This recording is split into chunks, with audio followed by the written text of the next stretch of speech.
नमस्कार शेतकरी बांधवांनो, पुन्हा एकदा तुमचं लोकसेवा मराठी न्यूज या यूट्यूब चॅनलवरती सहर्ष स्वागत आहे। तर मित्रांनो, तुमच्यासाठी एक दिलासा देणारे आणि आनंदाची बातमी ह्या ठिकाणी मी घेऊन आलेलो आहे। तर मित्रांनो, ती बातमी काय आहे लगेच पाहूया। तर मित्रांनो, पीएम किसान योजनेच्या 23व्या हप्त्याची तारीख अखेर जाहीर करण्यात आलेली आहे। मित्रांनो, देशभरातील शेतकऱ्यांना मोठा दिलासा ह्या ठिकाणी मिळालेला आहे। तर मित्रांनो, पीएम किसान योजनेच्या 23वा हप्ता अखेर शेतकऱ्यांना कधी मिळणार आणि ती तारीख कोणती आहे ते आपण व्हिडिओच्या शेवटी पाहणारच आहोत।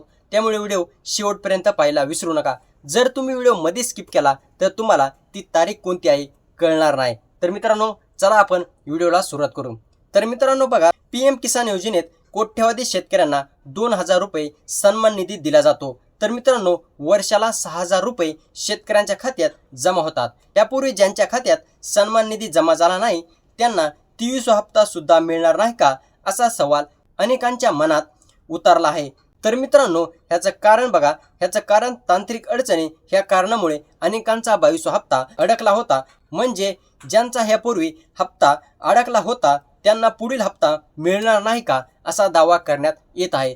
तर मित्रांनो, काय आहे त्यामागील तथ्य ते देखील पाहूया। पण मित्रांनो, ह्याचा अर्थ तुमच्या खात्यात पीएम किसान योजनेची रक्कम येणार नाही असं नाहीये। तर मित्रांनो बघा, केवायसी केलेली नसेल अथवा काही तांत्रिक चुकामुळे पैसे अडकले असतील तर मित्रांनो हप्ता थांबवला जातो। तर मित्रांनो, जर तुम्ही तांत्रिक चुका जर दुरुस्त केल्या तर तुमच्या खात्यावर पीएम किसान योजनेचा 23वा हप्ता नक्कीच मिळेल। तर बघा मित्रांनो, ह्यात अत्यंत छोट्या चुका असतात। तर मित्रांनो बघा, ह्यात अत्यंत छोट्या चुका असतात। तर मित्रांनो, एकदा तुमची माहिती अपडेट झाली आहे का ती नक्की चेक करा आणि त्यानंतर तुमचा मार्ग मोकळा होऊन जाईल। तर मित्रांनो बघा, तांत्रिक माहिती योग्य रीतीने जमा केली नसेल अथवा किरकोळ चुका केल्या असतील, केवायसी करण्यात आळस केला असेल तर अशा शेतकऱ्यांना 22वा हप्ता मिळाला नसेल। ही चूक जर तुम्ही परत केली तर तुम्हाला 23वा हप्ता सुद्धा मिळणार नाही, ह्याची जाणीव ठेवा। तर मित्रांनो बघा, जर तुमची केवायसी प्रक्रिया पूर्ण झाली नसेल, हप्ता अडकण्याची अधिक शक्यता आहे।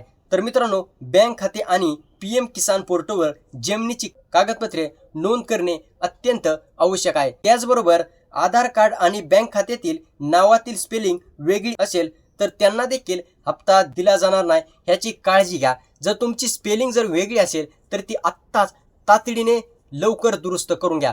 तर चला मित्रांनो, पुढची माहिती पाहू।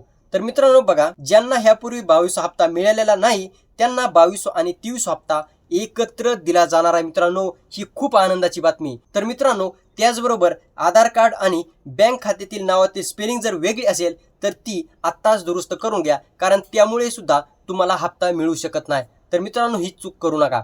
तर मित्रांनो, त्यानंतर बघा, ज्यांना ह्यापूर्वी 22वा हप्ता मिळालेला नाही त्यांना 22 आणि 23 हप्ता एकत्र दिला जाणार आहे। तर मित्रांनो बघा, त्या संदर्भात देखील GR मध्ये काय म्हटलं आहे ते पाहूया। तर बघा मित्रांनो, ह्यापूर्वी 22वा हप्ता 13 मार्च 2026 रोजी प्राप्त झाला होता। तर मित्रांनो, ज्यांचा 22वा हप्ता काही तांत्रिक चुकामुळे जर थांबला असेल तर त्या तांत्रिक चुका जर तुम्ही दुरुस्त केल्या तर तुम्हाला 22 आणि 23 हप्ता एकत्र जमा केला जाणार आहे, असं GR मध्ये नमूद केलं आहे। तर मित्रांनो, आता शेतकऱ्यांचा महत्त्वाचा प्रश्न की आम्हाला पीएम किसान योजनेचा 23 हप्ता कधी जमा केला जाणार आहे आणि ती तारीख कोणती आहे। तर मित्रांनो, मी आता ती तारीख सांगणार आहे, त्यामुळे आपल्या चॅनलला सबस्क्राईब नक्की करा। आताच लगेच सबस्क्राईब करून घ्या आणि व्हिडिओला लाईक एक नक्की करा। तर मित्रांनो, चला मी ती तारीख काय आहे लगेच सांगतो।